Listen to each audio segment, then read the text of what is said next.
줄로 믿습니다. 할렐루야. 오늘 수요 치유의 신학의 제목은 성령과 함께하는 회복의 여정입니다. 본문은 요한복음 14장 15절에서 24절 말씀입니다. 저는 팔선교구를 담당하고 있는 황영재 목사입니다. 우리 감리교회 창시자 존 웨슬리의 평생의 관심은 죄인인 인간이 어떻게 하나님 나라에 갈 수 있을까? 이것이었습니다. 죄인인 인간이 어떻게 의롭다 인정받고 또 의롭다 인정받았으면 어떻게 성화의 삶, 거룩한 삶을 살아갈 수 있을까? 평생 의롭게 거룩하게 살고자 했던 사람이 존 웨슬리였습니다. 존 웨슬리는 영국의 명문 옥스포드 크라이스트 처치 칼리지에서 공부를 했는데 그 시절 별명이 바이블 모스였습니다. 바이블 모스, 성경 벌레라는 뜻입니다. 성경을 열심히 읽다 보니 예수님께서 말씀하신 핵심이 바로 하나님 나라였습니다. 이 땅에서 하나님 나라를 이루는 삶, 먼저는 나의 내면에서부터 나의 중심에 하나님 나라가 이루어지고 또 우리 가정, 우리 속회, 소그룹에서부터 큰 교회, 그리고 넘어서 지역 사회에 이르기까지 내가 속한 모든 공동체에서 어떻게 하나님 나라를 이룰 수 있을까? 그리고 전적으로 타락한 죄인인 인간이 어떻게 예수님을 닮아갈 수 있을까? 이런 고민들 속에서 늘 목회를 해왔습니다. 그렇습니다. 우리가 가야 할 길은 결국 하나님 나라로 가는 길입니다. 주님은 말씀하십니다. 내가 곧 길이요 진리요 생명이니 나로 말미암지 않고는 아버지께로 올 자가 없느니라. 그러니 우리는 이 땅을 살아가는 동안에 예수님만 잘 쫓아가면, 그분을 잘 따라가면 우리는 하나님 나라에 이르게 될 것입니다. 그런데 안타깝게도 부활하신 예수님 우리 눈에 잘 보이지 않습니다. 예수님이 내 눈앞에 딱 계셔서 내 삶을 이끌어 주시고 인도하시면 그분만 따라가면 될 것 같은데 예수님이 우리 눈에 보이지 않습니다. 그 대신 예수님은 우리에게 말씀을 주셔서, 말씀이 육신이 되어 우리 가운데 오신 예수님 다시금 말씀으로 주셔서 그 길을 걸어가도록 인도해 주시고 또한 성령을 보내주셔서 우리가 이 땅에서 말씀대로 살아가도록 인도하시고 이끌어 주십니다. 존 버년의 천로 역정처럼 천국으로 가는 우리의 걸음은 쉬운 길만은 아닙니다. 때때로 넘어지기도 하고 쓰러지기도 하고 여러 가지 고난과 장애물을 만나기도 합니다. 그러나 성령과 함께라면 다시금 일어설 수 있고 치유와 회복의 과정을 통해 계속해서 하나님 나라 천국을 향한 순례의 걸음을 계속 걸어갈 수 있습니다. 오늘 우리가 읽은 말씀, 예수님께서 제자들과 최후의 만찬을 하시면서 나눈 말씀 중에 일부입니다.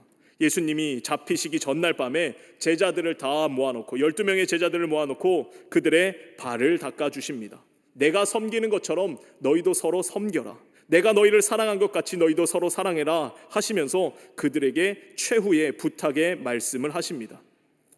그래서 요한복음 13장부터 17장까지의 말씀은 예수님의 마지막 유언을 기록하고 있는 것입니다. 요한복음 14장 1절입니다. 너희는 마음에 근심하지 말라. 하나님을 믿으니 또 나를 믿으라 라고 말씀하십니다. 예수님은 이제 당신께서는 십자가를 지러 죽음의 길로 가시기 때문에 두려워 떨고 있을 제자들에게 위로와 격려의 말씀부터 하십니다. 그리고 12절에 예수님은 제자들에게 엄청난 메시지를 선포합니다. 요한복음 14장 12절입니다. 내가 진실로 진실로 너희에게 이르노니 나를 믿는 자는 내가 하는 일을 그도 할 것이요 또한 그보다 큰 일도 하리니 이는 내가 아버지께로 감이라. 예수님께서 이 땅에 계신 공생애의 3년 동안 하신 일이 무엇이었습니까? 하나님 나라를 가르치셨고 하나님 나라를 선포하셨고 백성들의 모든 병과 모든 약한 것을 고치셨습니다. 죄송합니다. 영어로 teaching, preaching, healing입니다. 이러한 일들 제자들이 너희도 당연히 할 수 있을 것이고 그보다 큰 일도 할 수 있을 것이다. 내가 했던 사역보다 더 큰 일을 너희가 감당할 것이다 라고 말씀하십니다. 사랑하는 성도 여러분, 저와 여러분은 예수님께서 하신 일보다 더 큰 일을 감당할 수 있고 또 감당해야 하는 줄로 믿습니다. 예수님께서 이 땅에서 하신 그 사역의 중심은 십자가였습니다. 십자가를 통해 인류 전체를 위한 대속제물이 되어주심으로 예수님의 당신의 모든 사역을 마치셨습니다. 그래서 예수님은 십자가에서 다 이루었다라고 선포하셨죠. 그런데 이 일은 공간적으로 지극히 제한적이었습니다. 갈릴리와 예루살렘에서만 있었던 일이기 때문에 예수님은 제자들을 통하여 이 십자가 복음이, 또 부활의 영광의 복음이 예루살렘과 온 유대와 사마리아와 땅끝까지 이르러 전파될 것을 아셨기에 너희가 내가 했던 일보다 큰 일을 감당할 것이다 라고 말씀하십니다. 그리고 이제 오늘 본문에서 너희에게 또 다른 보혜사를 보내주셔서 너희와 영원토록 함께 있게 하겠다라고 말씀하십니다. 이 보혜사라는 말은, 죄송합니다, 헬라어로 파라클레토스라는 말인데, 파라클레토스, 이 파라라는 말은 전치사로 옆에라는 뜻입니다. 옆에. 그리고 클레토스는 말해주는 사람입니다. 말해주는 사람. 그러니까 내 옆에서 말해주는 사람이 바로 보혜사입니다. 위로자로 번역하기도 하고 변호사로 번역하기도 하고 중보자, 카운셀러, 여러 가지의 의미가 담겨 있습니다. 그런데 성령을 향해서 예수님은 이것이 또 다른 보혜사라고 말합니다. 그러면 원래 보혜사는 누구입니까? 다름 아닌 예수 그리스도이십니다.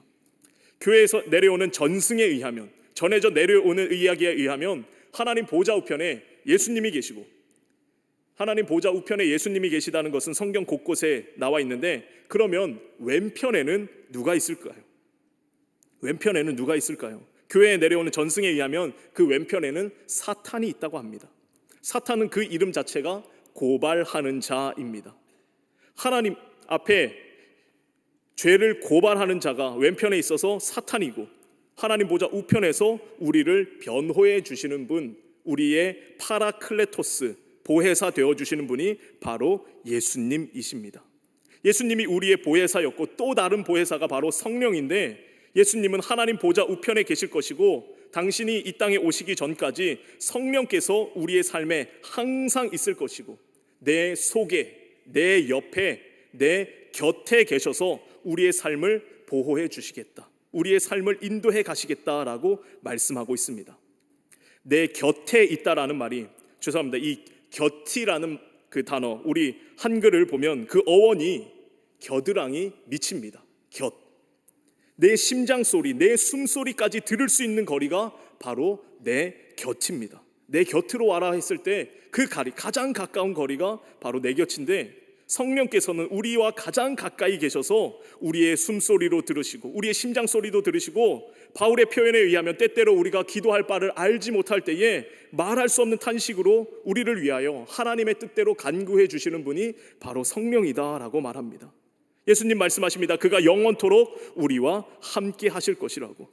그러니 우리가 하나님께로 가는 길, 그 길을 제대로 찾기 위해서는 끊임없이 성령의 인도하심을 받아야 하는 것이고, 때때로 악한 마귀가, 사탄이 우리를 공격해 온다 할지라도 성령의 보호하심, 그의 변호를 받아야 하는 것이고, 그 길을 걸어가면서 하나님의 뜻을 이루어 가는 것입니다. 이것이 바로 성령과 함께하는 회복의 여정입니다. 성령의 인도하심을 받아 하나님께로 가는 중에, 하나님 나라로 가는 중에 우리는 점차 잃어버렸던, 죄에 물들었던 잃어버린 하나님의 형상을 회복하게 되고 우리의 모든 약한 것과 악한 것이 치유되는 그 길입니다.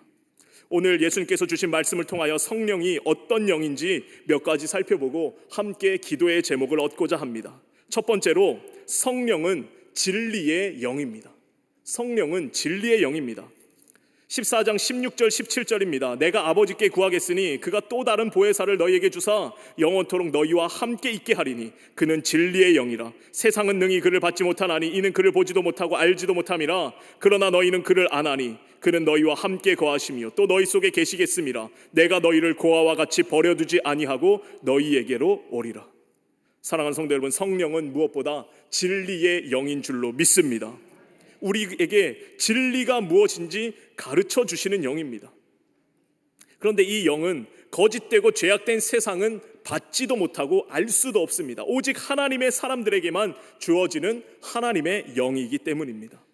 26절 이하에 이렇게 말합니다. 보혜사 곧 아버지께서 내 이름으로 보내실 성령, 그가 너희에게 모든 것을 가르치고 내가 너희에게 말한 모든 것을 생각나게 하리라. 성령은 진리의 영이기 때문에 하나님의 말씀으로 우리를 가르쳐 주십니다. 사랑하는 성도 여러분, 하나님의 뜻을 알고 싶으십니까? 하나님의 음성을 듣고 싶으십니까? 무엇보다 하나님의 말씀인 성경 안으로 들어가야 할 줄로 믿습니다. 하나님의 말씀인 이 성경 안에 하나님의 뜻이 다 들어있어요. 그리고 하나님은 이 말씀을 통하여 우리에게 항상 당신의 음성을 들려주십니다.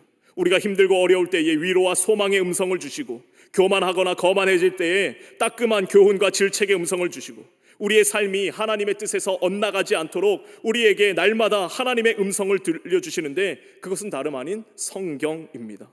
그리고 이 성경을 우리가 잘 이해할 수 있도록 도와주는 영이 진리의 영인 성령이고, 이 성령은 그 말씀을 생각나게 하고 생각하게 하는 영입니다. 진정 하나님의 뜻이 무엇인가, 진리가 무엇인지 묻게 하고 생각하게 하고 질문하게 하고 또 답을 찾아가도록 도와주는 영이 바로 진리의 영인 성령입니다. 2024년 작년 옥스퍼드 대학교 출판부가 뽑은 올해의 단어가 있었는데, 올해의 단어는 브레인 롯이라는 단어였습니다. 작년에 옥스퍼드 대학교에서 뽑은 올해의 단어입니다. 브레인 롯. 이것을 우리말로 직역하면 뇌 썩음, 뇌 부패라는 단어입니다. 우리의 뇌는 정말 괜찮은지, 우리는 생각하는 존재로서 잘 살아가고 있는지, 이런 질문을 던지면서 영국의 많은 사람들, 특별히 유럽의 영어권에 있는 사람들이 이 단어를 굉장히 많이 언급했다는 것입니다. 나의 뇌가 썩었다. I'm brain rot. 특별히 우리가 스마트폰을 거의 잠잘 때를 제외하고, 자면서도 들고 다니는 그런 시대에, 스마트폰이 우리 몸의 일부가 되어 있는 이 시대에 우리는 유튜브나 카카오톡, 인스타그램, 페이스북, 틱톡 등 크고 작은 영상들에 무분별하게 노출되고 수용되고, 게다가 수많은 알고리즘을 통해서 나의 생각이, 사고가 굳어지면서 사고하는 능력, 깊게 생각하는 능력을 점차 잃어버리고 있는 시대. 그래서 많은 사람들이 스스로 말합니다. 내 뇌가 점점 썩어간다. 브레인 롯이라는 것입니다.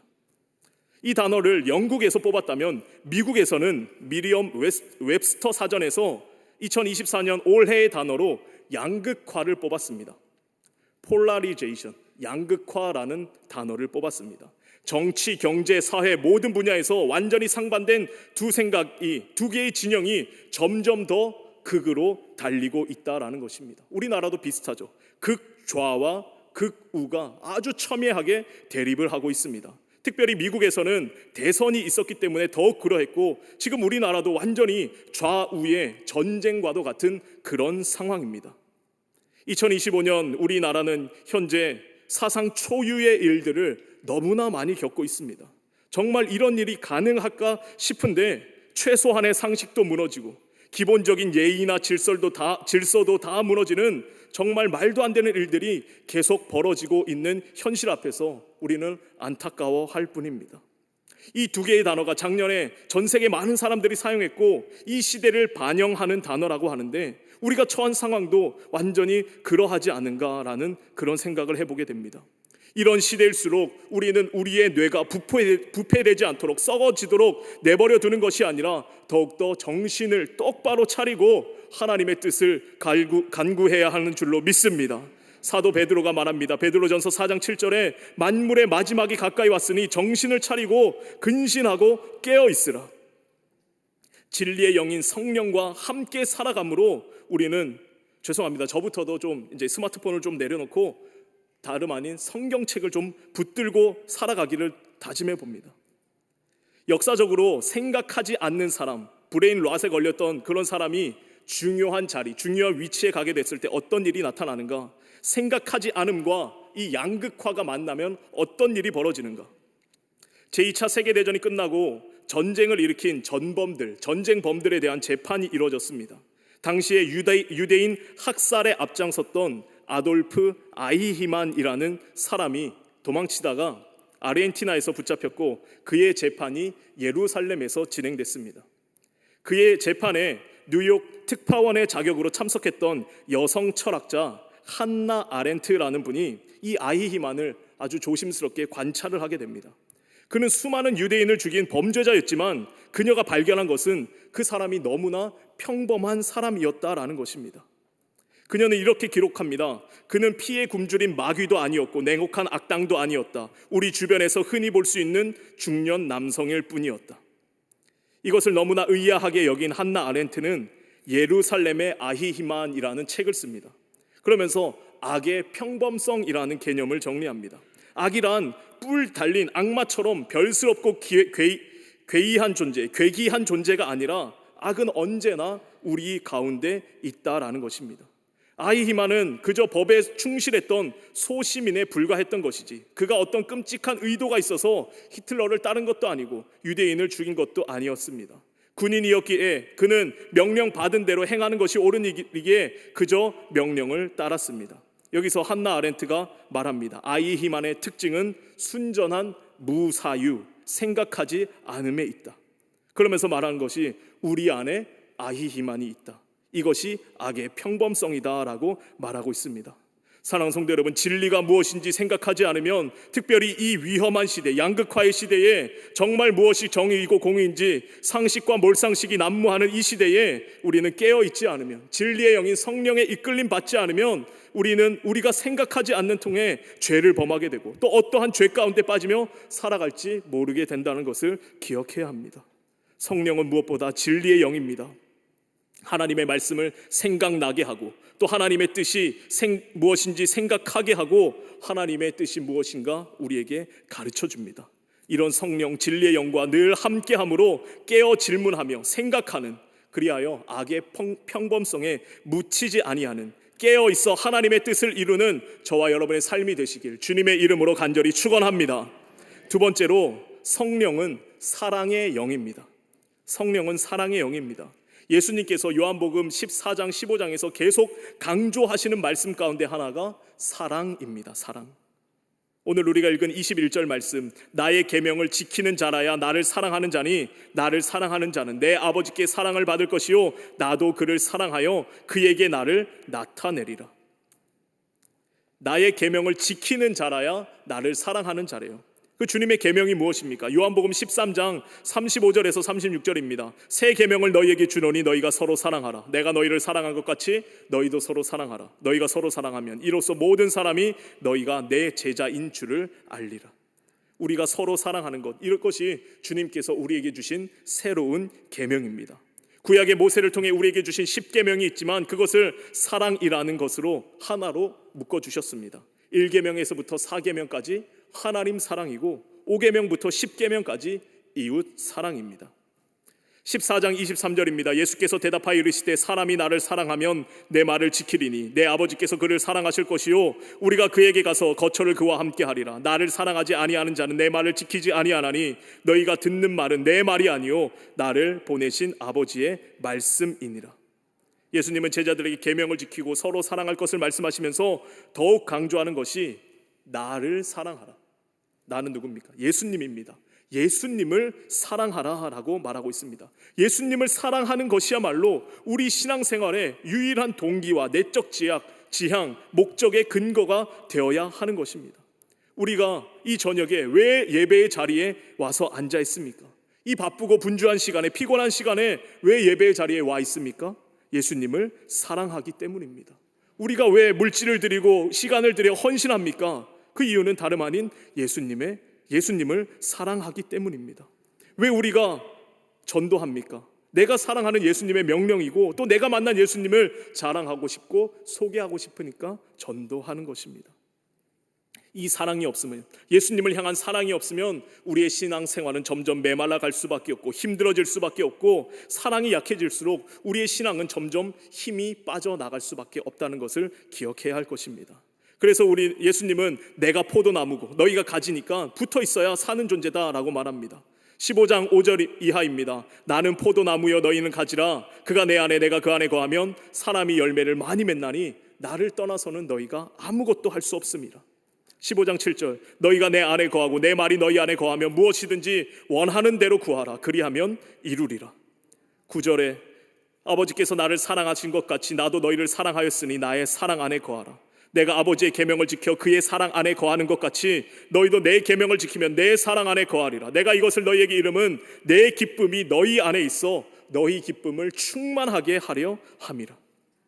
예수님께서 우리를 너무나 사랑하셔서 당신의 목숨까지 내어주셨기에 우리가 그 사랑을 받았으니 예수님을 사랑하는 것입니다. 그리고 이 사랑이 너무나 크고 은밀한 기쁨이기 때문에 또 예수님 말씀하신 것처럼 우리 안에 충만한 기쁨이 있게 됩니다. 찬송가 442장, 우리가 좋아하는 찬양이죠. 저 장미꽃 위에 있으리라는 찬양의 후렴구가 너무나 아름답습니다. 주님 나와 동행하면서 나를 친구 삼으셨네. 우리 서로 받은 그 기쁨을 알 사람이 없도다. 예수님과 내가 서로 사랑하면서 주고받은 기쁨, 다른 사람은 도저히 알 수 없는 그 귀한 기쁨이라는 것입니다. 예수님께서 부활하신 후에 배신했던 베드로를 갈릴리 호수에서 다시 만나게 됩니다.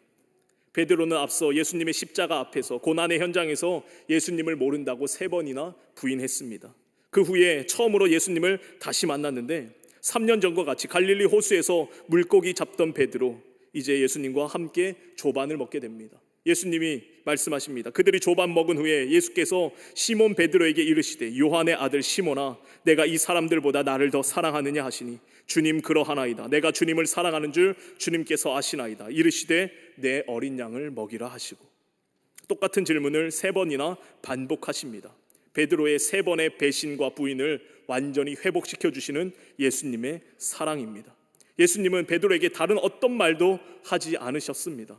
네가 나를 어떻게 배신할 수 있느냐? 수제자라는 너가 어떻게 그럴 수 있느냐? 이제 어떻게 할 거냐? 계속 물고기라 잡을 거냐? 묻지도 않고 따지지도 않으셨고, 그저 예수님은 다시금 베드로의 사랑을 원하셨고 그 사랑을 확인하고 싶으셨습니다. 베드로는 앞에서처럼 자신 있게 대답하지 못합니다. 주님, 내가 주님을 사랑하는 줄 주님께서 아십니다.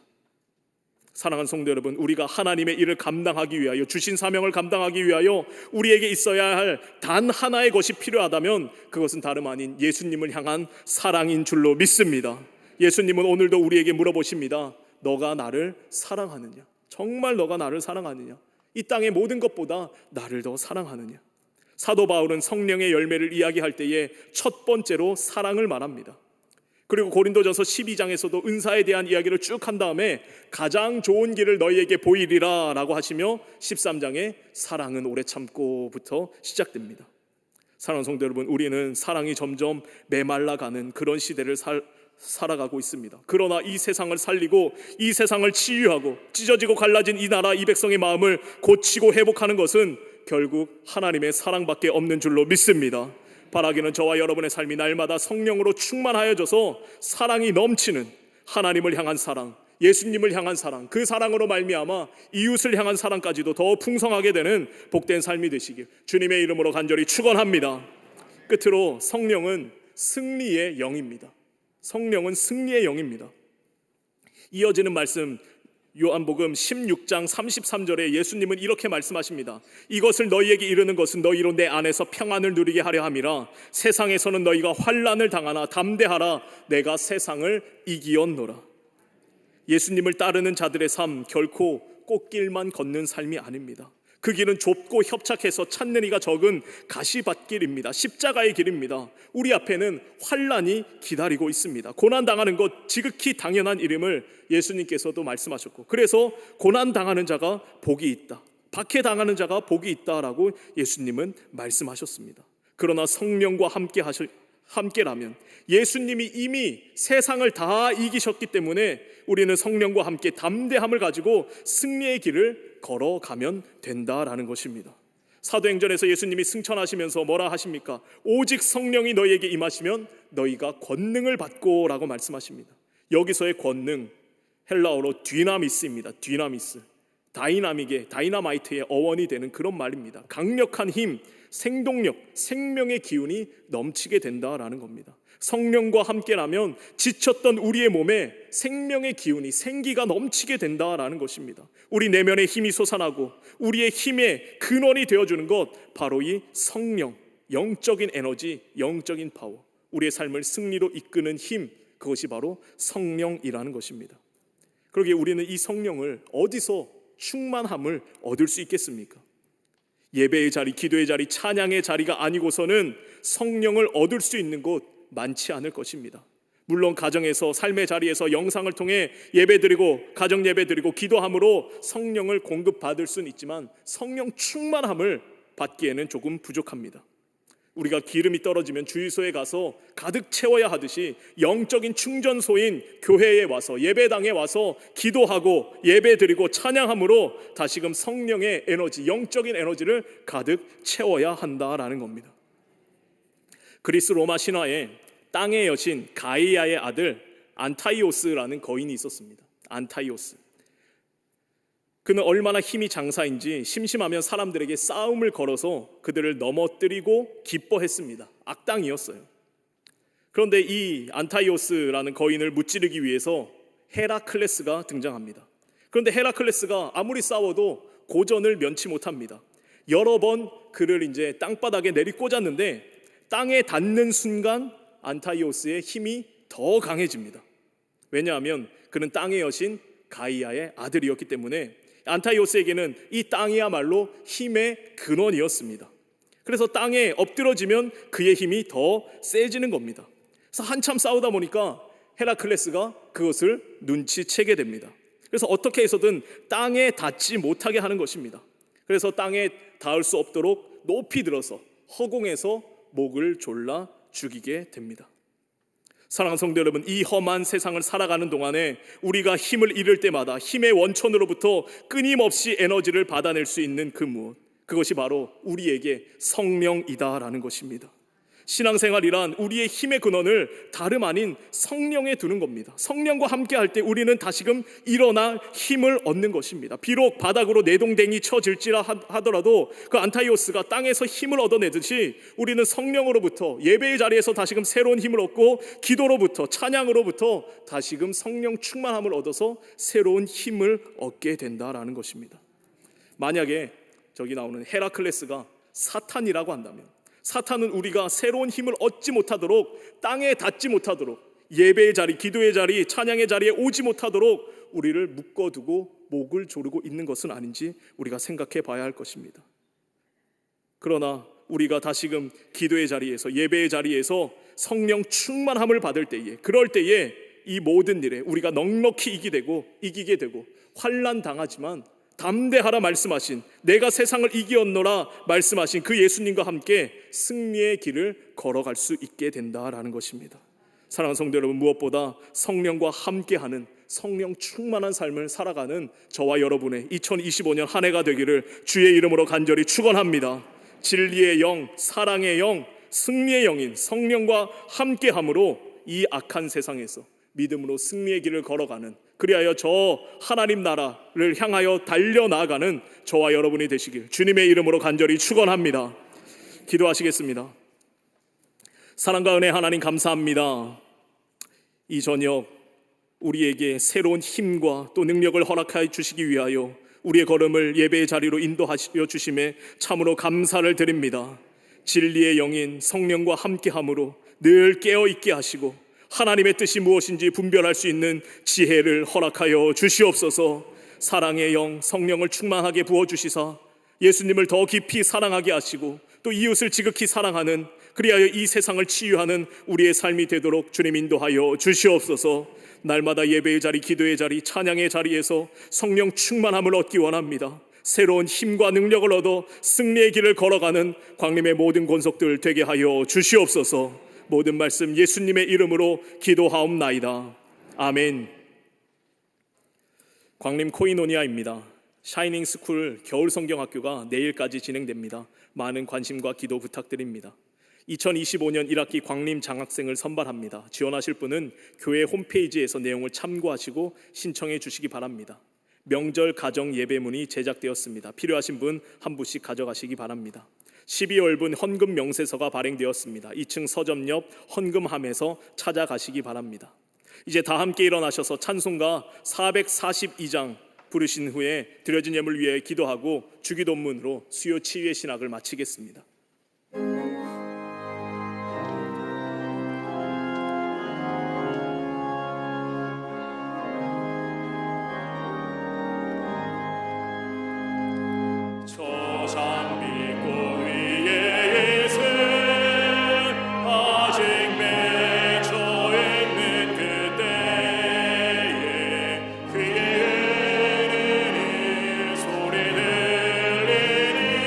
주의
사랑의 주님 감사합니다.